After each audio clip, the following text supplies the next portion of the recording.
succession has been the epicenter of some of the biggest scandals in history. Most of the peaks and troughs of the monarchy's existence have been predicated on crises involving illegitimate children or fights over who should exceed the throne. There's been abdication, enemy blood relations. George V, he is cousins with Nicholas, the Tsar in Russia. He is cousins with the Kaiser.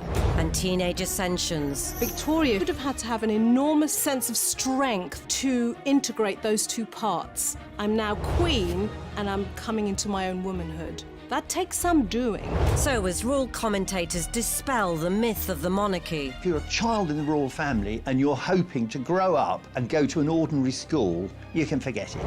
They ended up with the king doing the conga round the staterooms of Buckingham Palace. Experts will break down key archive from crucial moments in royal history. It was a fairy tale created by the Grimm brothers. Anybody entering the royal circles needs to come with their A game. So prepare to discover what actually happens when blue blood runs red. What have you been doing in here all day?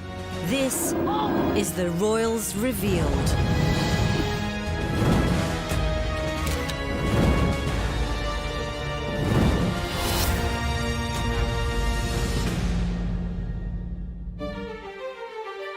This episode will reveal just how important succession is to the royals.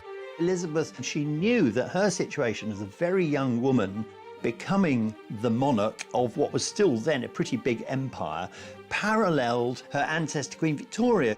And although the monarchy may seem stable enough today, She wants to go down in history as an extraordinary monarch, and she will. We have become used to seeing the traits that she uses as being primarily regal and idealistically regal. In a way, we tend not to question them very much. do the next in line need to learn the lessons of the royal bloodline?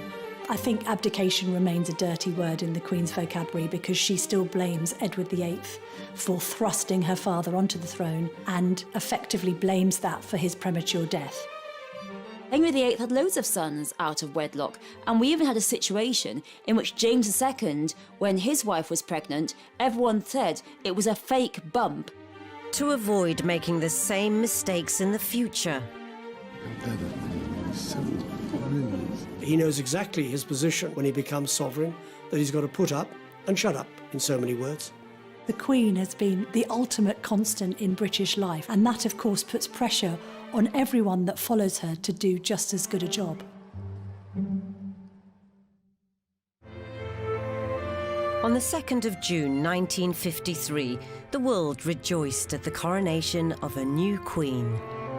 Coronation in 1953 was a tremendous morale booster. There were street parties up and down the country. There were beacons up and down the countries. Everywhere you looked, there was flags, there was bunting, there was happiness. People were happy because it was a terrific day.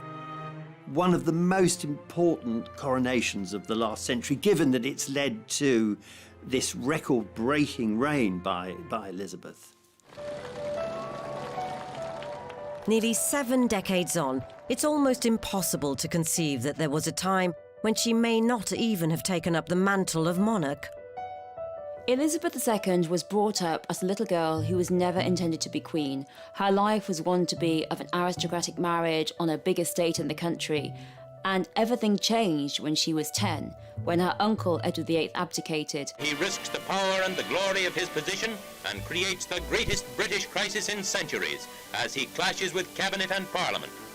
The Duke of York is next in line for the British throne, and next to him in succession is his eldest daughter, the Princess Elizabeth, shown here with her father and mother. She was just a little girl, and she and her sister Margaret were at home, and they heard people shouting outside, and they went to ask a footman, what's happening? And the footman said, your uncle Edward VIII has abdicated, and your father is George VI. And Margaret said to Elizabeth, does that mean you'll be queen now? And Elizabeth said, I suppose so. Princess Elizabeth to go from being third in line to heir, aged only 10, must have felt quite destabilising, because I'm wondering whether the behaviour of those around her would have shifted gear, because she'd have gone from being an aristocrat, minding her own business, to suddenly in the spotlight, and the attention on her to groom her behaviour for her path to the throne would have been of paramount importance. However, within the family there had always been a precautionary nod to the notion of a potential succession. Edward VIII was considered a bit of a playboy, and there wasn't much prospect of him marrying and having children when Elizabeth was a young woman. George VI, mindful of this, didn't necessarily think that he would take the throne, but thought that the throne would pass from his brother to his daughter. So Elizabeth did have lessons in constitutional history and forged a bond with figures like Winston Churchill, even as a child, because there was this sense before even George VI became king that she would be next in line. Now, a lot of that framework and structure may very well be about protocol, how to behave, which knives and forks, all that kind of stuff, how to, greet heads of state. What might not get as much attention is her emotional and psychological well-being, because this is still a little girl growing up in this environment where suddenly she's got a lot more to think about. And at 10 years old, what are you thinking about? Hanging out with your sister, maybe hanging out with your friends, and thinking about playing. When Elizabeth was growing up, she would have sensed that what you can do and what you can't do is very clearly defined. She couldn't mix with people outside the royal circle. As Elizabeth watched her father take his reluctant place in the line of succession, it was a time of mixed feelings, particularly towards her uncle Edward. So you definitely see, I think, a general resentment in the whole country of Edward VIII of abdicating, but also within the feelings of Elizabeth II. She really did feel that her uncle had left them in the lurch, had left her father doing a job he perhaps wasn't entirely suited for. But in the long successional history of the monarchy, George VI certainly wasn't the first to ascend the throne in remarkable circumstances.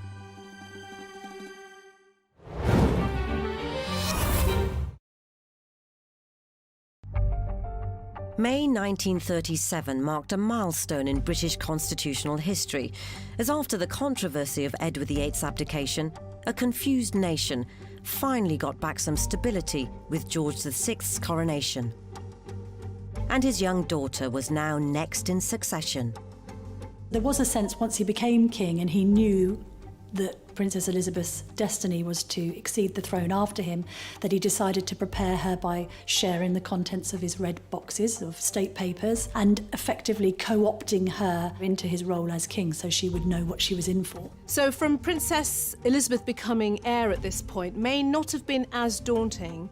The more daunting path was for her dad, who'd gone from being spare to now being heir. And he would have felt all those pressures. She may well have felt shielded and protected because her dad's in the spotlight, and she may have also felt, there's time on my side. I can just focus on growing up and waiting another 20, 30, 40 years before I have to, ascend to the throne. So for her, it would have been a very different journey at that particular point. However, as the king's health worsened, it didn't seem likely Elizabeth would get much time to prepare for her destiny. It's very difficult to believe that she wasn't aware that for the last 2 or 3 years of his life, that he could die at any time. He'd had one lung removed, he was a heavy smoker. I mean, he was very, very weak and ill. And I think also Elizabeth, she knew that her situation as a very young woman, becoming the monarch of what was still then a pretty big empire, paralleled her ancestor Queen Victoria, who became queen at a very young age and was remarkable in very quickly getting a grip on what was seen as, in Victorian times, an even more difficult task for a young woman. George passed away in 1952, and at just 25, Elizabeth became queen. Father's death was a tremendous shock. It would be a shock to anybody, to any child losing their dad or losing their mum. The shock of her father's death was trauma enough. Then Elizabeth had to step into becoming queen at the age of only 25. These are 2 monumental events in a person's life. And I cannot imagine what it must have been like to feel the pressure and the responsibility of taking on the crown. Decades later, the controversy surrounding her uncle hasn't been forgotten. I think abdication remains a dirty word in the Queen's vocabulary because she still blames Edward VIII for thrusting her father onto the throne and effectively blames that for his premature death. However, in a law dating back to the Norman conquest, if instead of a younger sister Margaret she'd had a brother, he would have taken the crown. Until 2013, you could have 6 royal daughters and they would all be deposed if number 7 child was a son, even if he was a baby. The Succession Act of 2013 effectively ends the sexist approach to monarchs taking the throne. It was enacted under the coalition with a view to the fact that the Duke and Duchess of Cambridge were going to start a family. Of course, in the end, it became irrelevant because Prince George was the firstborn son and therefore it hasn't been needed. He was briefly in the background, but not for long. George Alexander Louis, Prince of Cambridge and third in line to the throne, is now 3 months old and clearly growing fast. But had George been a daughter, I think the Cambridges particularly would have wanted to have insisted that that girl inherited the throne and wasn't superseded by a younger brother, because it just would have seemed, frankly, very Victorian to do so. If we crystal ball gaze and look ahead to 20 or 30 years' time, when George gets married, if he has a daughter first, then his daughter will be in line of succession, irrespective of whether a son came second. So it was a good move. The overdue modernisation doesn't end there. It wasn't that long ago, in fact, in recent memory, that the idea of a royal marrying a divorcee was seen as a no-no. And how far we've come. We know that from the marriage of Prince Harry to Meghan Markle, that it's perfectly acceptable for very senior members of the royal family to marry both divorcees, people of colour. The Queen is the first to admit she doesn't change, but she adapts to meet the needs of the 21st century. And the world has changed dramatically since she came to the throne in 1952.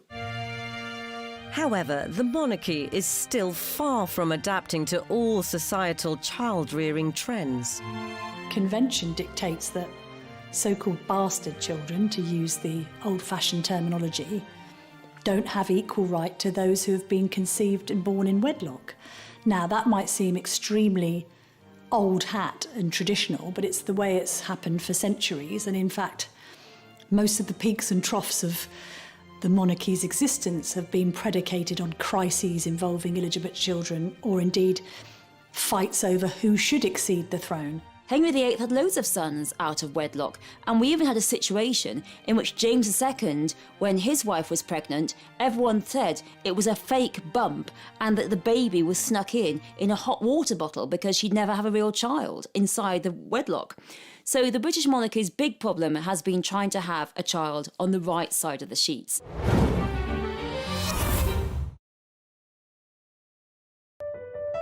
Many have claimed that they are born of royal blood. Most startlingly, in recent years, US publication The Globe alleged Prince Charles and Lady Diana had a secret daughter called Sarah. I must confess I have no knowledge of a secret daughter called Sarah born to Princess Diana and Prince Charles, as alleged by The Globe.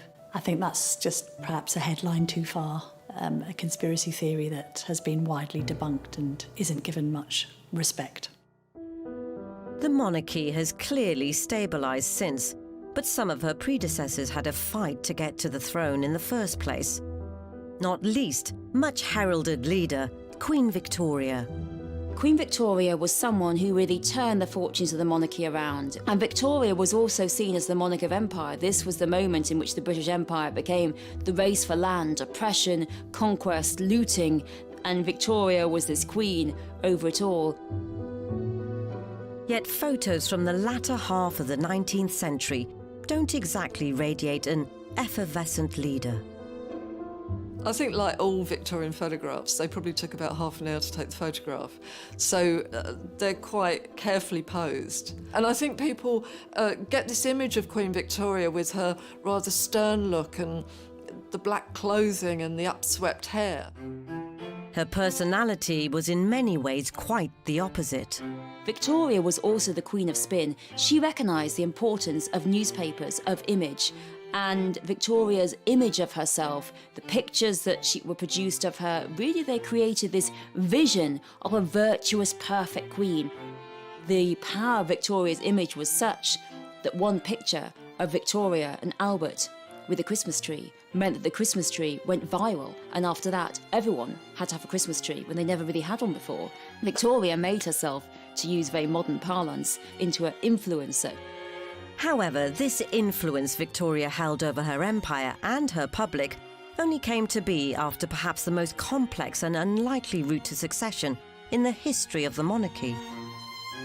Queen Victoria was never meant to come to the throne. You have to go back to her grandfather, George III, who had 7 sons, 6 daughters, and by 1800, this lot, 7 sons, 6 daughters, all adults, had produced between them 56 illegitimate children and 1 legitimate heir. And this one child, Princess Charlotte, she died just after childbirth.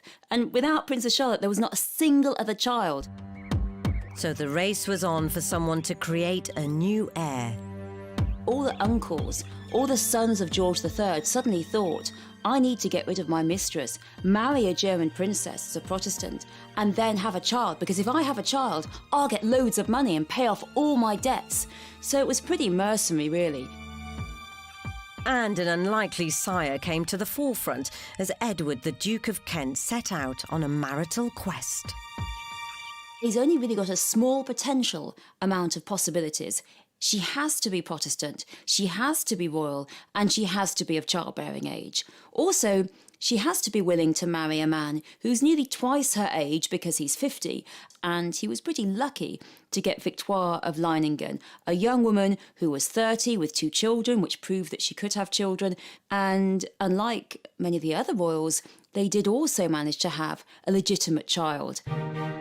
Victoria was born at Kensington Palace in May 1819. She was, well, a healthy little baby, but so far from the throne, she's a girl, and she's the daughter of the 4th son. No one's ever going to see her come to the throne, but her father said, my brothers are not so strong as I am, the throne will come to me and my children. He died just 8 months later. His father, George III, 6 days after that, meaning baby Victoria was 3rd in line to the throne. Before long, she'd be first. Queen Victoria became heir to the throne at such a young age because her various uncles were dying. Simple as that. She was living at Kensington Palace and she was informed that she was now Queen Victoria, and that's how she came to the throne at such a young age. George IV had been next to go, leaving brother number 3, now William IV, in power.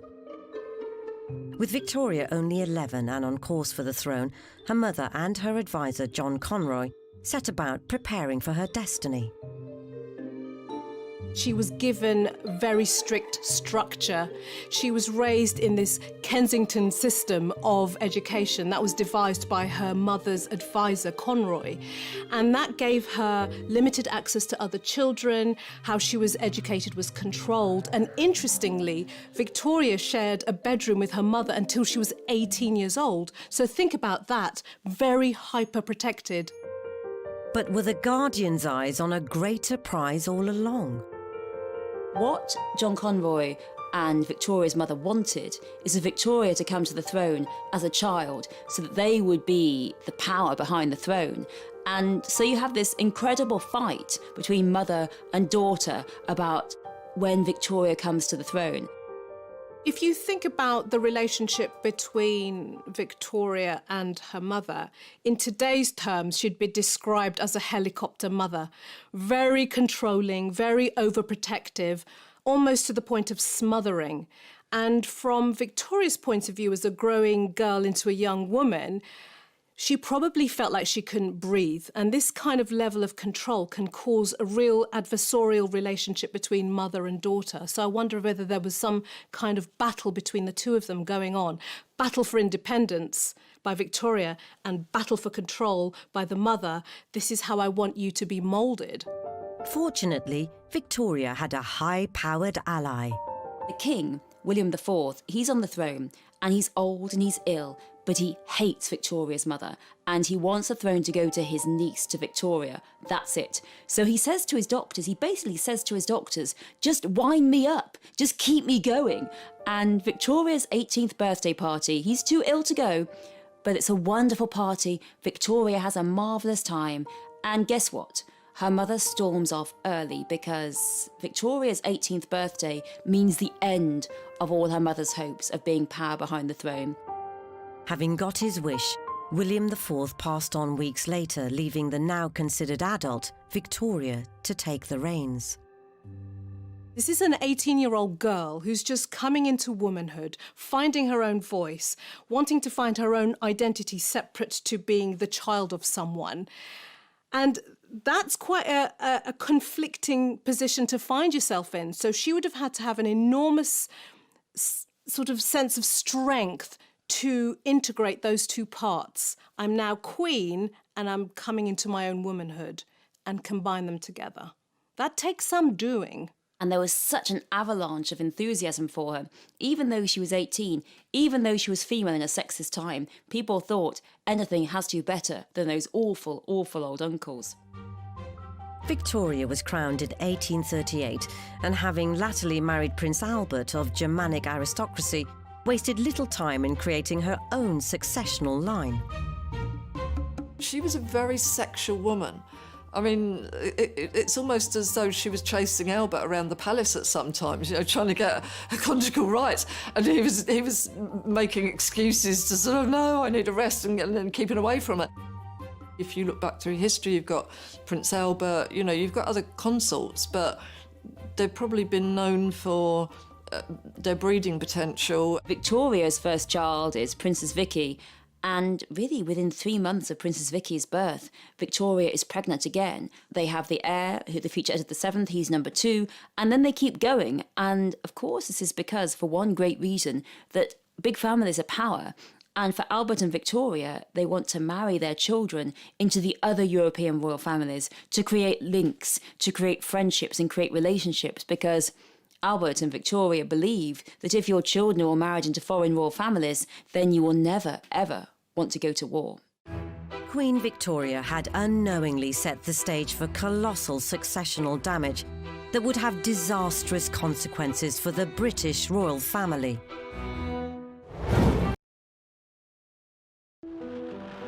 Queen Victoria's idea of breeding harmony into Europe may have spectacularly backfired, but she was never very keen to promote their duo nationality lineage in public anyway. Victoria and Albert are very clear to say that they're a British family, that they only speak English at home, that they have nothing to do with Germany. It's just Albert was from there. But Albert does speak German to the children, and you might say it's quite a good idea. After all, in his view, they will all end up married to Germans, so they might as well learn how to speak to their future spouses. And the royal family is really quite a German one at heart, even though in public show it's always very English. Victoria's 9 children gave her an astonishing 42 grandchildren as she set about a complicated scheme of continent-wide bloodlines.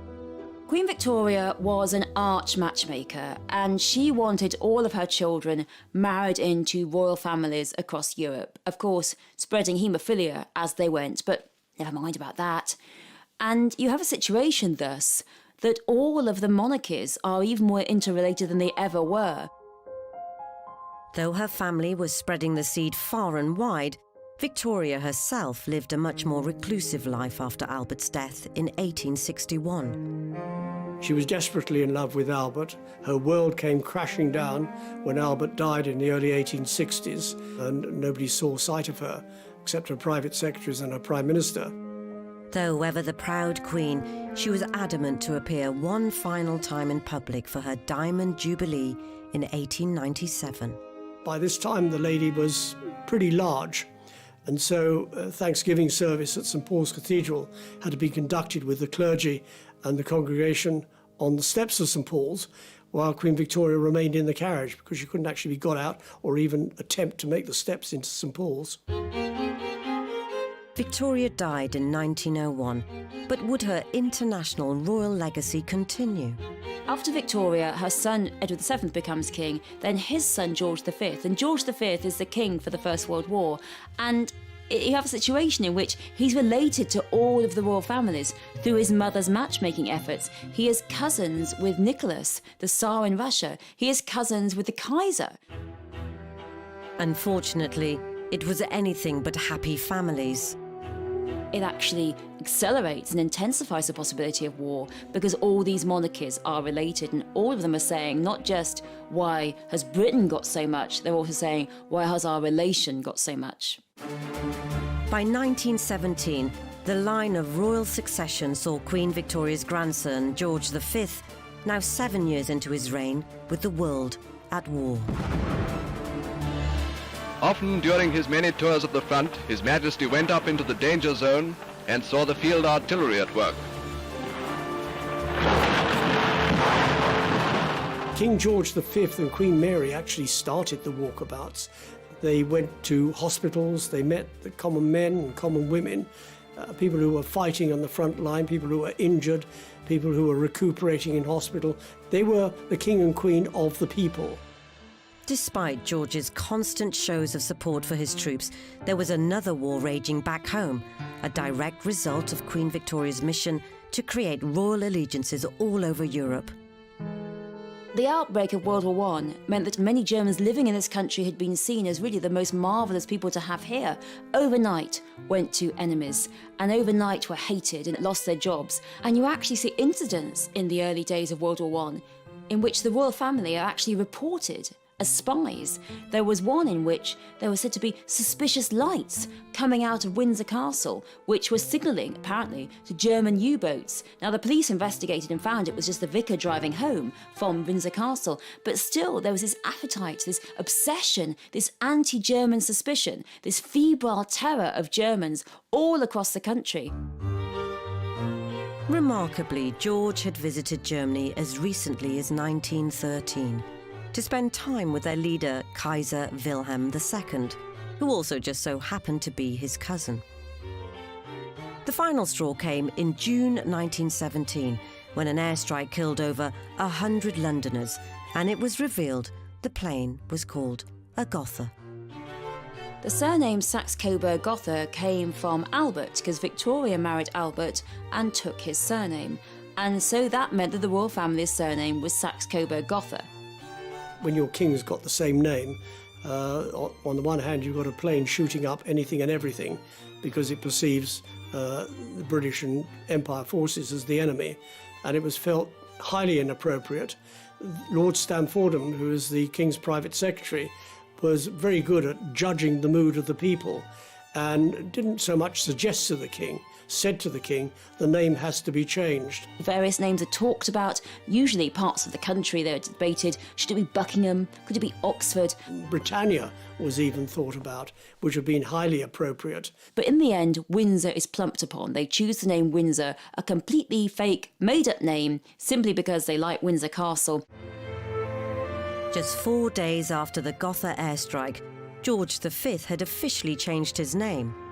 The House of Windsor remained, as other monarchies throughout Europe fell. But this would have a knock-on effect to future royal generations. With the royal houses of Europe having been largely wiped out after the First World War, the number of possible suitors for Elizabeth and indeed Margaret was greatly reduced, because this was a time when royal princesses were expected to marry princes. This is not the modern era where it was possible to marry someone like Meghan Markle or Kate Middleton. Fortunately, Elizabeth found her Greek prince and duly ascended the throne, and she has made the role of monarch her own. I think we think she's perfect for the job of Queen because we've only seen the Queen being Queen. So that's what the job looks like. And in a way, we have become used and programmed to a certain extent as to seeing the traits that she uses as being primarily regal and idealistically regal. In a way, we tend not to question them very much. Even in her 90s, the Queen shows no signs of stepping down. The Queen is a deeply religious woman who swore her coronation oath before God and would do nothing to end that vow.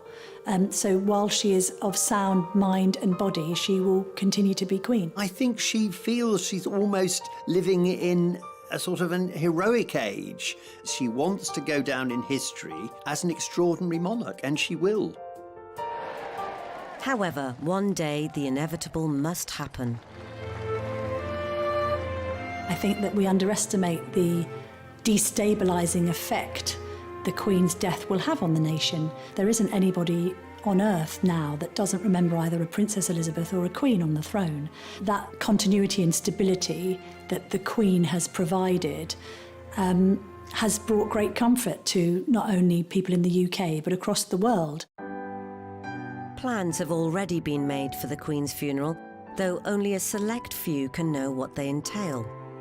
Journalists are privy to the plans, but we're not allowed or authorised to discuss them in public, out of respect to the monarch, but also because we've been given the plans off the record in order to prepare from a broadcasting and media point of view for what will happen.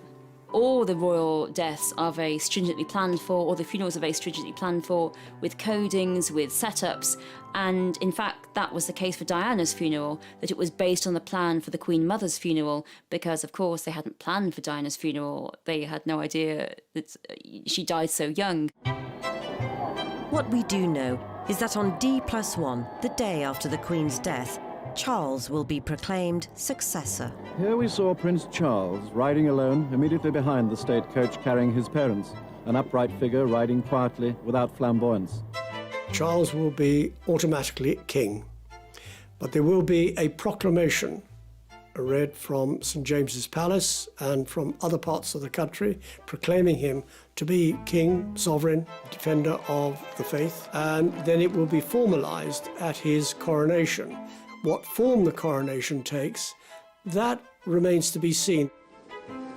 There's also speculation around whether he'll actually be Charles III.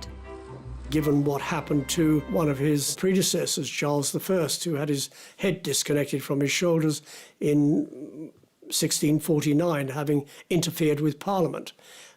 It's a very difficult choice. I suppose there may have been a tendency towards adopting his grandfather's name, George, but then we've got another King George coming down the line, so that might be difficult. Yes, Albert has been mentioned. He could choose another name, but that might be odd because as the longest-serving heir apparent in history, we all know Prince Charles, and therefore King Charles seems the most natural progression. But will the succession be an easy transition? We know that Prince Charles isn't as popular as his mother, and that he has enormous shoes to fill because of the unwavering way in which she has reigned for the last nearly 70 years. So it's going to prove challenging. He'll be a good king because he's had a long time waiting for it. He knows exactly what's going on in the United Kingdom. He knows exactly what's going on globally. He knows he's been to practically every Commonwealth country. He's well tutored. He's probably the best prepared sovereign that we've ever had. However, some incidents during the long wait have raised questions over his kingly credentials. There was the annual holiday of when they went skiing at Clusters. They had a deal with the press and everybody knew it, and we come out and we have a photograph taken and the press ask a few questions, and then after that you'll leave us alone. It's not a big deal really. These are the ones that the royals feed off for their popularity, and one of them happens to be Nicholas Witchell, who has put in a lot of very sterling royal duty doing that. Charles then turns around and does the worst ventriloquist act in the world with his microphone on and starts being rude about Nicholas Witchell. I can't bear that. He's so brilliant. He started being the son, and his sons were more like the father. His candid aside to his sons really shows what's going on internally. And we're given a little window into that kind of frustration, irritation.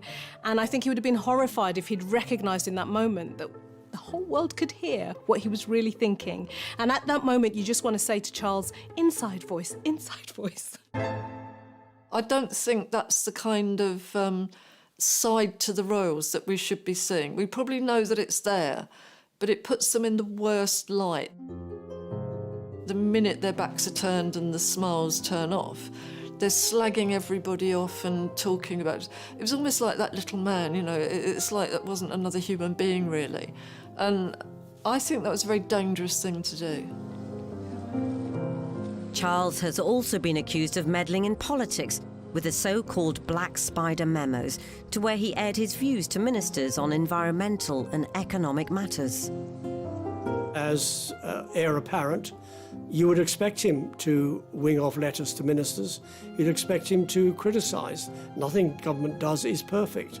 And if he can criticise and get some answers and get some response from them, what is better than doing nothing about it?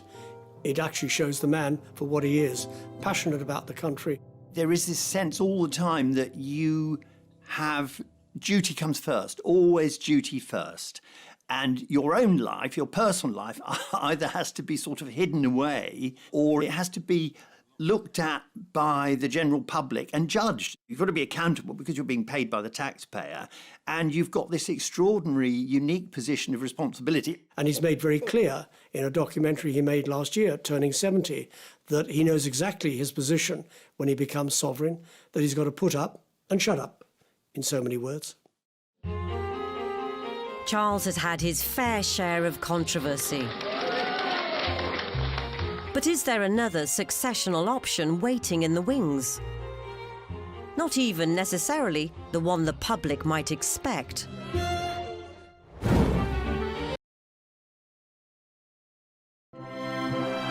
During any reign in the long history of the monarchy, there's always been debate regarding succession. And in 2019, a survey claimed nearly half of the British public want Prince William to be the next king, not Prince Charles.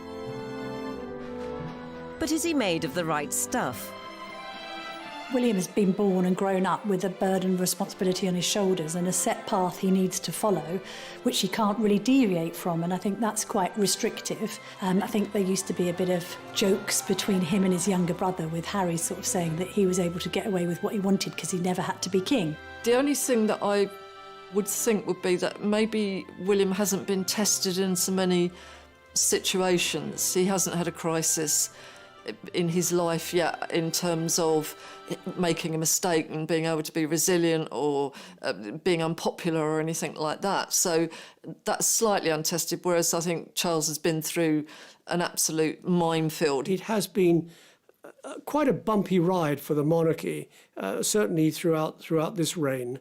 And William knows about the bumpy ride. He knows what he's got to do, and he knows he's got to steer a straight course, and he will aim to do that. William certainly shares a strong bond with his grandmother. They're both quite shy and introverted, both quite dedicated to duty.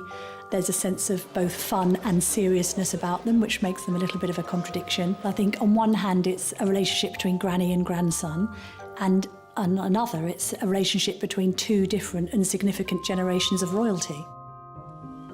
She has a vested interest in him, more so than in anybody else, that he actually gets it right, that he learns the art of kingship. He's learning it from his father, but he can learn it from wise counsel, from his grandmother. And she's doing a lot to help him along the way. If he's not sure about anything, he knows that he can always go to his grandmother. William's rarely put a foot wrong on his journey to the throne, but there's the odd exception. There was a moment where the Queen appeared to admonish Prince William for crouching down and talking to Prince George at Trooping the Colour, marking her 90th birthday. I think this sense that you shouldn't be crouching down on balconies or instructing children to do anything, they should just be well behaved. I think you can see a reflection of that generational change going on, that when William was speaking to his son on the balcony at Buckingham Palace, he was absolutely doing the right thing because he was breeding the next generation of royals. But as far as the Queen saw, no, that's the wrong thing to do because you should be standing up here and doing your duty. William's regal rebuke may have seemed innocuous, but shows how educating the future king hasn't been taken lightly. The Queen has been the ultimate constant in British life. She has been this beacon of stability and continuity, and that, of course, puts pressure on everyone that follows her to do just as good a job. As he gets older, there's signs of another strong female influence on William's life. I think the Spencer legacy, and particularly the Diana Spencer legacy, it's emerging as William gets older. I love the way that it's been like seeds that are now growing and showing the best side of William.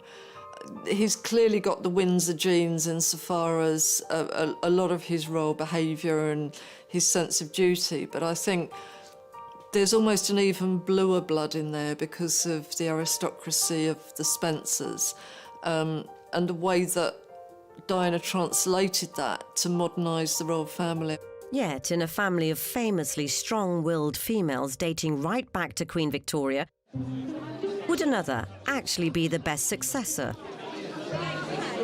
I think Anne has carved out a very definite role for herself, and I think, like her mother, she has put duty very much in the spotlight. You know, she rolls her sleeves up and she gets stuff done. I have to say that in capital letters, I've never seen anybody as stoic as Princess Anne. She's old school royal, and she has the look of somebody that even if they accidentally chop their leg off, they'd just get up and laugh about it and, you know, carry on with what they were doing. She's like the knight in the Monty Python film, you know, she would never complain about anything. She's a real trooper.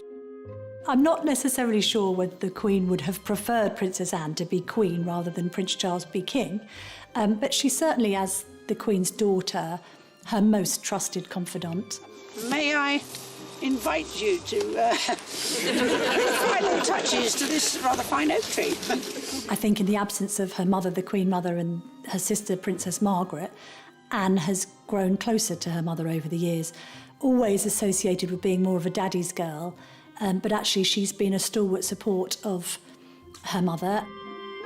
But do the magisterial similarities go even further back? Yes, there would be a lot of similarities between her and the Queen Victoria school of royals. Not just that, but in other aspects of the personality as well.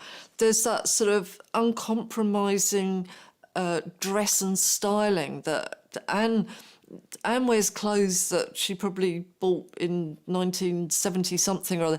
You know, she swept her hair up at some point when she was about 19 and it stayed up there. It's that I'm not going to bend and flex to fashion. Like Queen Victoria, I think, outwardly hugely intimidating. Though, should the monarchy be looking forward and not back to the bloodlines of yesteryear? It is unique that we have this monarchy in the 21st century that is recognised throughout the world. But I believe this sovereign, Queen Elizabeth II, is very much in touch with the people. You've only got to look at the address she gave on April the 5th over COVID-19, when she uttered the famous phrase, "We will see our friends again, we will see our family again, we will meet again." That's how much in touch she is with the people. People felt very comforted by that. This isn't born out of political ambition or personal ambition. It's born out of a desire to make sure that when the chips are down, the nation can be rallied. And that is very much taken from the Queen Mother and George VI's book of boosting British morale during the Second World War, when, frankly, the nation needs their help. They're enduring, you know, we've had them a long time, and they are also willing to hold on to tradition while also behaving in progressive ways that we can then relate to. And as the Queen has always said, we're here for as long as the public want us to be here. And in the absence of the public calling for there to be a republic and for an abolition of the monarchy, they will continue. And so she overtook Queen Victoria's 63 years on the throne to become the UK's longest-serving monarch in 2015. Elizabeth II displayed a characteristic modesty any future successor will be wise to replicate. Inevitably, a long life can pass by many milestones. My own is no exception. But I thank you all, and the many others at home and overseas, for your touching messages of great kindness.